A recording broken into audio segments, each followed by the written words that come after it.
On est aux côtés des pouvoirs publics, aux côtés des collectivités territoriales, et on est là pour à la fois être présent dans la phase de réflexion en amont et aussi en aval pour la mise en place. Il y a une rencontre extrêmement utile, positive et enthousiasmante avec Audrey Linkenel à Lille, pour à la fois la ville de Lille et la métropole.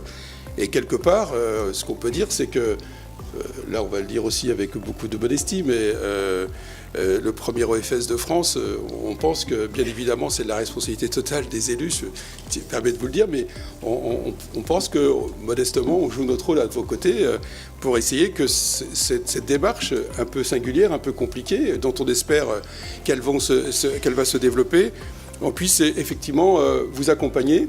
Notre rôle à nous, c'est de participer à l'élaboration des textes, c'est une chose, à participer à l'élaboration des différents outils, et puis aussi de voir comment on peut travailler sur l'animation de ces outils.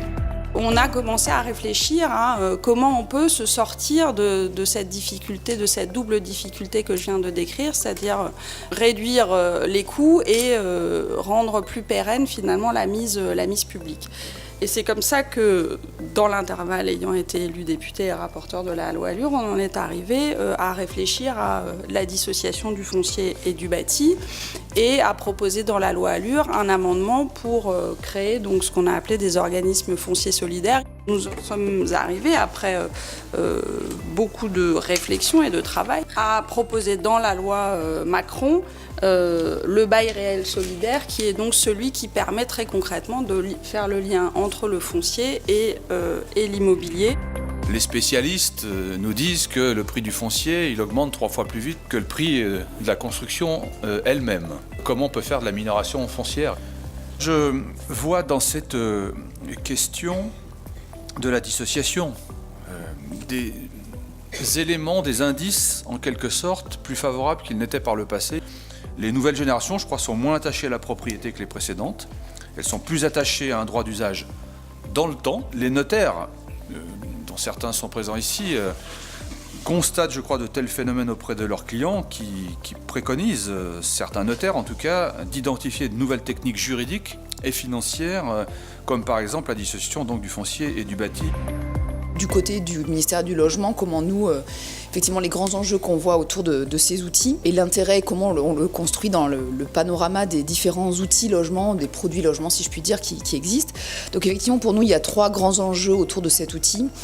C'est bien sûr le premier de contribuer à un parc de logements abordable. C'est bien le terme d'abordable, qui n'a pas de définition, j'ai envie de dire légale, mais qui parle, on va dire, dans les faits. La dissociation du foncier et du bâti peut permettre de, on va dire, agir pour une collectivité publique, notamment, sur le coût du foncier. Un autre axe, c'est celui de contribuer à l'accession sociale à la propriété, en s'adressant en fait à des ménages qui vont être sous conditions de ressources. Et le grand dernier objectif, c'est celui de contribuer à un parc de logements abordables et qui soit pérenne sur le long terme. Et puis, ça permet à ce moment-là que les subventions publiques ou les aides publiques qui vont être mises sur la table puissent être conservées à l'intérieur de ce foncier dans la durée également. Là où aujourd'hui 1 euro d'argent public sert un ménage, voire 2 ménages, 1 euro d'argent public, du fait de ce bail rechargeable, va servir une infinité de ménages et on va, sur un territoire donné, pouvoir constituer progressivement un stock de logements abordables. Là, aujourd'hui, c'est pas possible, puisqu'au bout d'un certain temps, ces logements rentrent dans le secteur spéculatif.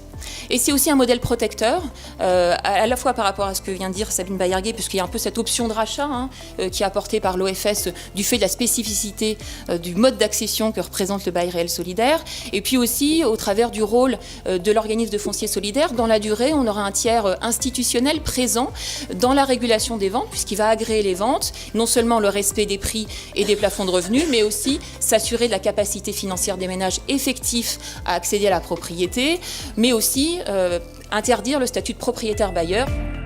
Cette réflexion autour de la mise en place d'un organisme de foncier solidaire, pour nous, avait effectivement de l'importance pour légitimer un peu cette intervention publique. Même si on récupère un peu d'argent public, il n'en demeure pas moins que toute la programmation initialement pensée pour organiser la mixité sur les opérations d'aménagement, eh bien, elle est one-shot. Donc pour nous, c'est vraiment cette chose, cet objectif qui est très important D'une part, c'est d'assurer dans la durée les orientations programmatiques qui ont été pensées pour atteindre cette mixité voulue entre les ensembles locatifs sociaux, le logement libre qui se vend très cher sur Rennes, en tous les cas sur la ville de Rennes, et puis ces produits d'accession sociale ou abordable.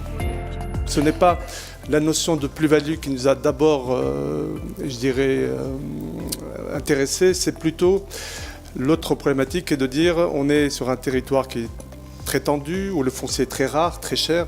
Il faut absolument qu'on arrive à ce que même dans des secteurs extrêmement tendus, d'avoir un parc qui soit accessible ad vitam aeternam en accession à la propriété. On a pris un exemple d'un T3 en fait sur Biarritz, là où dans le privé il a 6 000 €, il sort à plus de 320 000 € le logement et une mensualité à peu près de 1 700 €.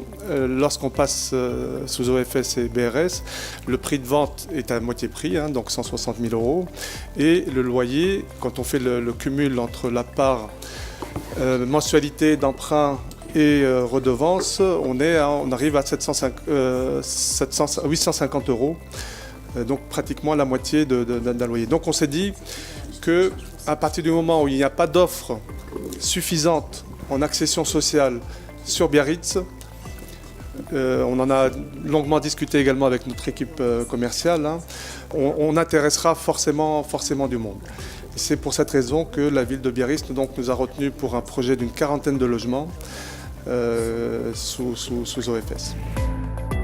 Pas une question de zone détendue ou tendue, c'est qu'effectivement, dans l'ancien, dès l'instant, même si le foncier est pas cher, le coût des travaux est tel que c'est absolument pas intéressant d'acheter dans l'ancien quand vous avez en plus des produits neufs, parce que on en fait, qui permettent un peu plus loin et pour le même prix d'avoir quelque chose qui ne vous demande pas un investissement personnel en matière de travaux et qui vous offre des performances énergétiques en plus dès le début qui sont intéressantes. Donc moi, nous aussi, on est en train avec d'Espacité d'examiner ce point-là. Il y a quand même des conditions de réussite pour le développement sur lesquelles il faut un peu revenir. Et pour aller vite, j'en vois 3 principales. La première, c'est l'engagement politique des collectivités. La deuxième, c'est la réponse à la complexité du dispositif. Elle a été évoquée en termes commerciaux, mais ça ne suffit pas. Et la troisième, c'est tout ce qui tourne autour du modèle économique. À Espacité, on est très convaincus de la nécessité, comme vous le disiez, du fait que les politiques nationales doivent être vraiment circonstanciées au niveau local en fonction des réalités territoriales, non seulement de dynamique de marché, mais aussi de gouvernance locale des politiques de l'habitat. Donc c'est très bien aujourd'hui que le système soit encore tendre et qu'on puisse le faire évoluer en fonction de toutes ces questions un peu philosophiques et pragmatiques qu'on se pose, mais dont on va apporter les réponses, je crois, au fur et à mesure de l'avancée des expériences.